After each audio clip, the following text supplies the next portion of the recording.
दोस्तों सभी को नमस्कार। आप नई पीढ़ी के एयरशिप प्रोजेक्ट में हैं। आपके साथ हैं गेन्नादी और हम नोविनकी में हैं।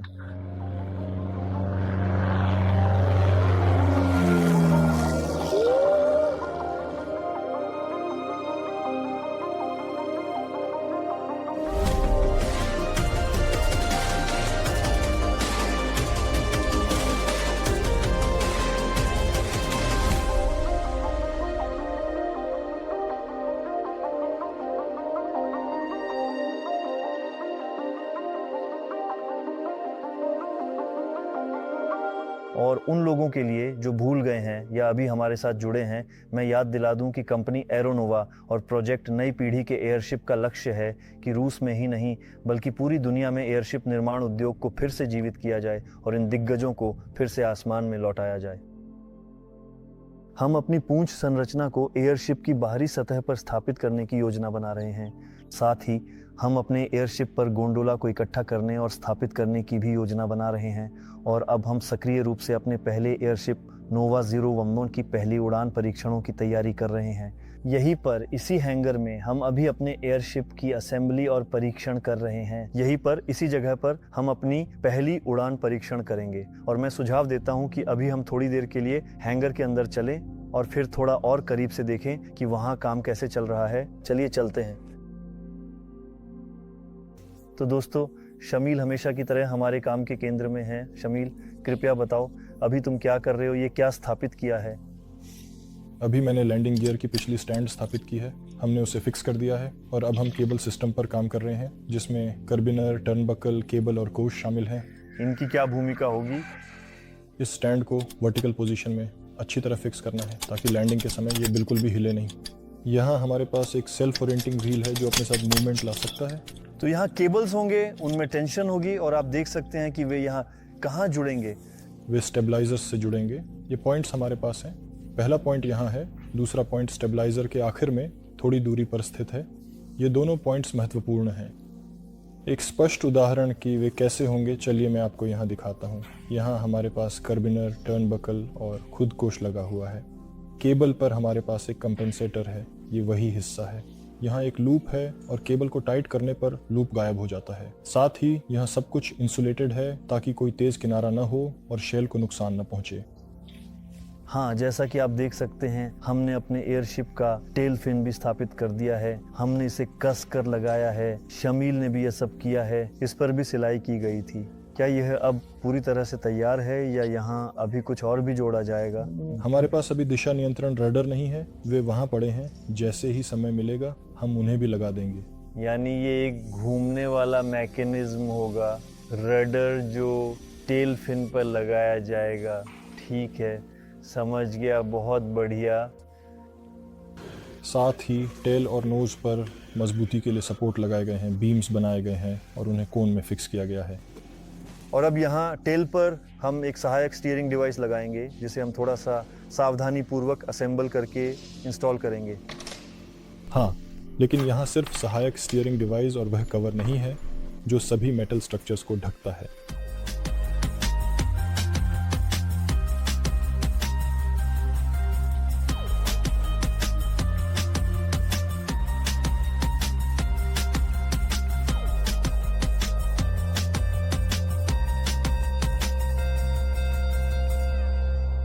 तो दोस्तों, हमारे पास अभी एक अनूठा और शानदार अवसर है। हमने अभी अपने एयरशिप को ऊपर उठाया है ताकि हम इसके निचले हिस्से पर आसानी से काम कर सकें।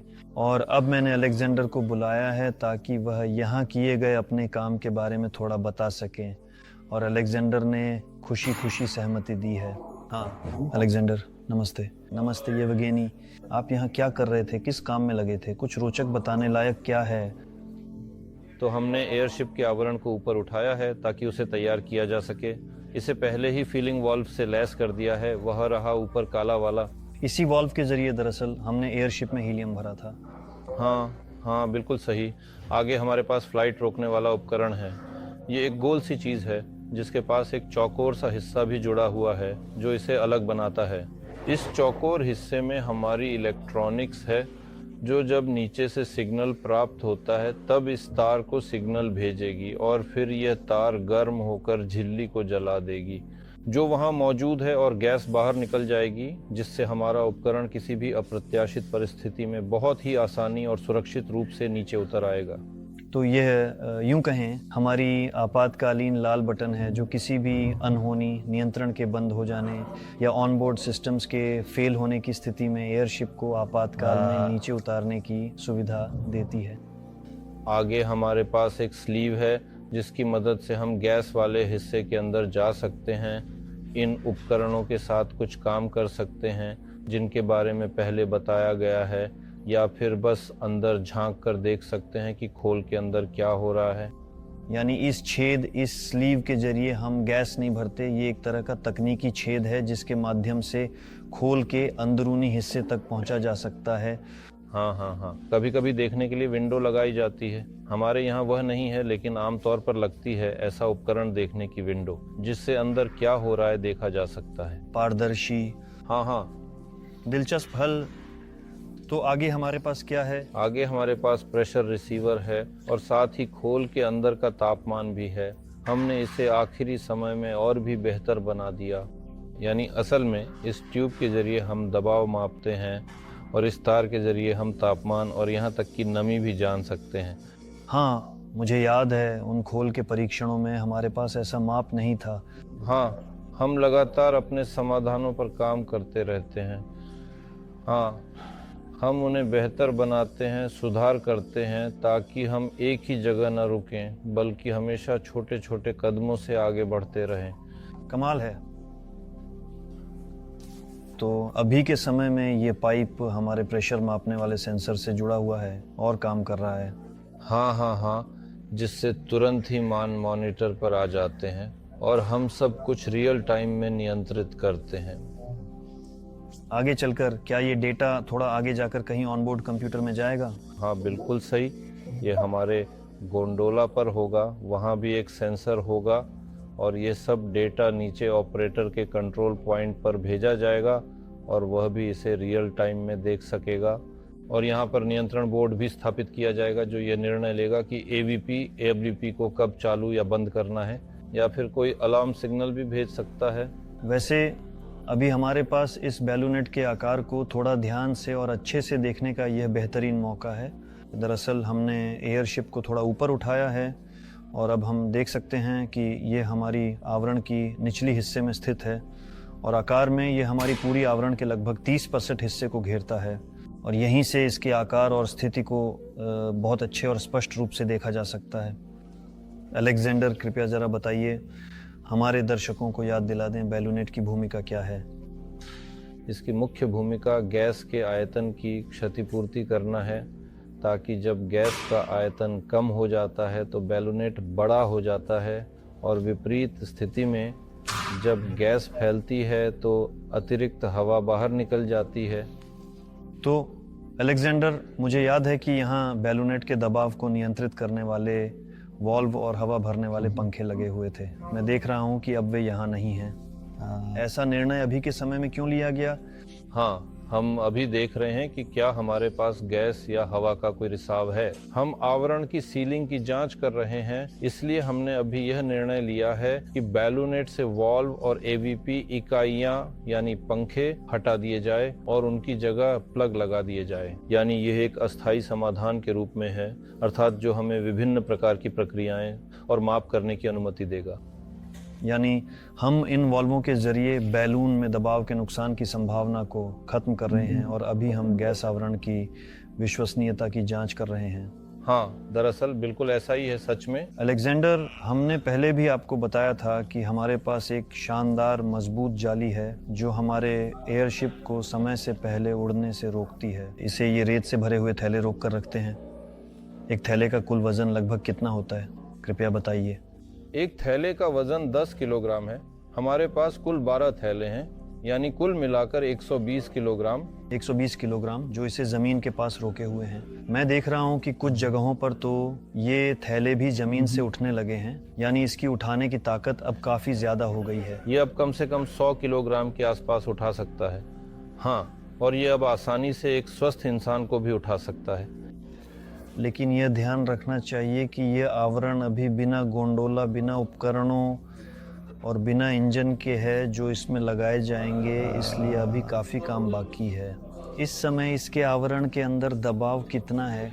अंदर अभी लगभग 150 पास्कल है। जब हम इसे इस्तेमाल करेंगे, दबाव और बढ़ेगा तो इसमें और गैस सिलेंडर जोड़ देंगे और फिर हम उड़ान के लिए तैयार हो सकते हैं। जब हमारे विशेषज्ञ गोंडोला के बाकी हिस्सों, इंजन आदि को पूरी तरह से थोड़ा समय लेकर तैयार कर लेंगे, ताकि एयरशिप सिर्फ एरोस्टेट की तरह एक जगह स्थिर न रहे जैसा कि अभी हो रहा है, बल्कि दाएं बाएं ऊपर नीचे उड़ सके, नियंत्रित इधर उधर जा सके। हाँ बिल्कुल। तो इसका मतलब है कि हमारी असेंबली का अगला चरण गोंडोलों की स्थापना है। हाँ, और प्रोपेलर की भी, हाँ उसकी भी।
अभी हमारे पास गोंडोला की असेंबली का सक्रिय चरण चल रहा है। मुझे नहीं पता कि आज हम इसे खोल के ऊपर स्थापित कर पाएंगे या नहीं। फ्योडर, आज के दिन के लिए हमारे क्या प्लान है? खैर, आज हम शायद ही इसे खोल पर स्थापित कर पाएंगे, इसलिए हमने इसे खोल के ठीक नीचे रख दिया है। हम जरा नाप रहे हैं। हाँ बिल्कुल ठीक है जी, ताकि हमें लगभग पता चल सके कि VGS सिस्टम के कंट्रोलर कहाँ स्थित है और सेंसर किस स्थान पर लगे हुए हैं, जिससे हम पावर और सिग्नल वायरों की आवश्यक लंबाई को सही नाप सकें और वायरिंग की योजना को बेहतर तरीके से बना सकें। आज हमारी टीम के कुछ और सदस्य भी यहाँ आए हैं। क्या वे किसी खास काम के लिए आए हैं या बस देखने के लिए कि यहाँ काम कैसा चल रहा है? हम बैटरी लाए हैं, ऑनबोर्ड कंप्यूटर लाए हैं और भी बहुत सारी थोड़ी सी दिलचस्प चीज़ें लाए हैं, और खुद भी देखने आए हैं और सोमवार के लिए काम की योजना बनाने भी आए हैं। तो डेनिस, हमारे पास कौन सा उपकरण है?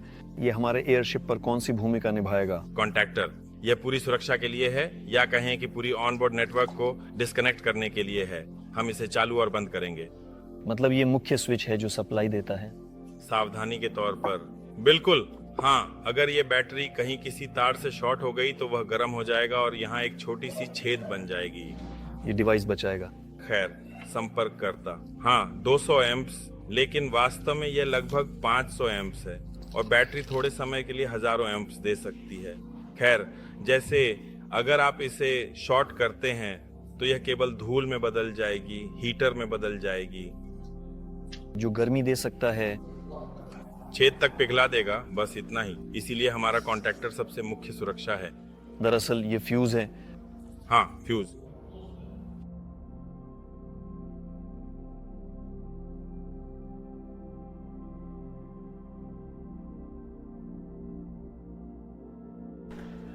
कुल मिलाकर आमतौर पर हमारी बैटरी से सबसे मोटा और मजबूत सिग्नल केबल जाता है। अगर किसी भी उपकरण में कुछ भी होता है तो हम इसी कॉन्टैक्टर से ऑनबोर्ड नेटवर्क को डिस्कनेक्ट कर देते हैं, यानी पूरी तरह से बिजली काट देते हैं, और इसी तरह से हम इसे दूर से यानी रिमोटली चालू या बंद भी कर सकते हैं, जब भी हमें जरूरत महसूस हो या आवश्यकता महसूस हो, या जब भी हमें थोड़ा सा भी संदेह हो। कॉन्टैक्टर 24 वोल्ट से कंप्यूटर के जरिए चलता है, यानी कंप्यूटर से हम एयरशिप की बिजली पूरी तरह काट सकते हैं या जोड़ सकते हैं।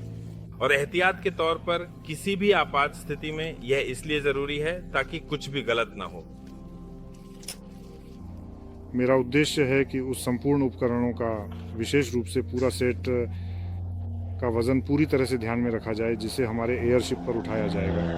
गोंडोला भी इस उपकरण की सूची में विशेष रूप से शामिल है, इसलिए इसे तौला जाना जरूरी है, जब विशेषज्ञों का काम इस पर संपूर्ण रूप से पूरी तरह से पूरा हो जाएगा, तब इसे किसी न किसी तरह से बहुत ही सावधानी पूर्वक तराजू पर रखना ही होगा। हम इस बारे में अच्छी तरह से गहराई से सोचेंगे और इसे पूरी तरह से ध्यानपूर्वक और अत्यंत सावधानी पूर्वक तौलेंगे। कृपया इसे अभी दिखाइए। वाकई में सुंदर है।